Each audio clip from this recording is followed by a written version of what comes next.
আসসালামু আলাইকুম।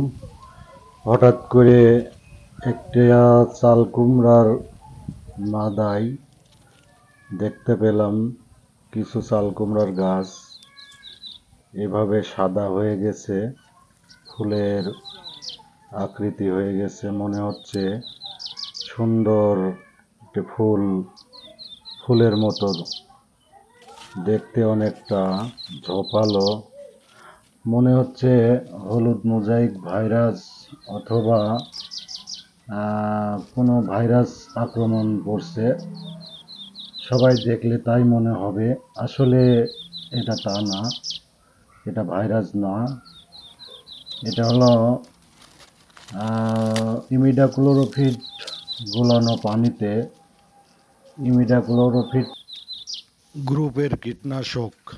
এই গাছের মাথাগুলো চুবানো হয়েছিল, চুবানোর পর এভাবে সাদা হয়ে গেছে এবং কীটনাশকের আধিক্য হওয়ার কারণে এই পাতাগুলো এভাবে ফুলের মতো ধারণ করছে।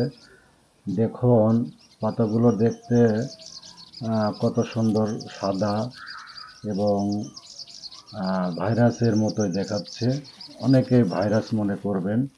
দেখুন এর মাথার যে ব্রাঞ্চগুলো সুন্দর, সেগুলো ভালো, আবার কুশি গজাচ্ছে, কুশিগুলো খুব সুন্দর, দেখুন সবুজ হয়ে গেছে। আসলে কীটনাশক যদি বেশি আকারে গাছে যদি দেওয়া হয়, এভাবেই গাছের টক্সিসিটি বেড়ে যায় এবং গাছ এভাবে হলুদ এবং সাদাটে হয়ে যায়। আপনারা বেশি বেশি কীটনাশক প্রয়োগ করবেন না। কীটনাশকের মাত্রা অতিরিক্ত প্রয়োগ করলে গাছ এভাবে এই আকার ধারণ করতে পারে।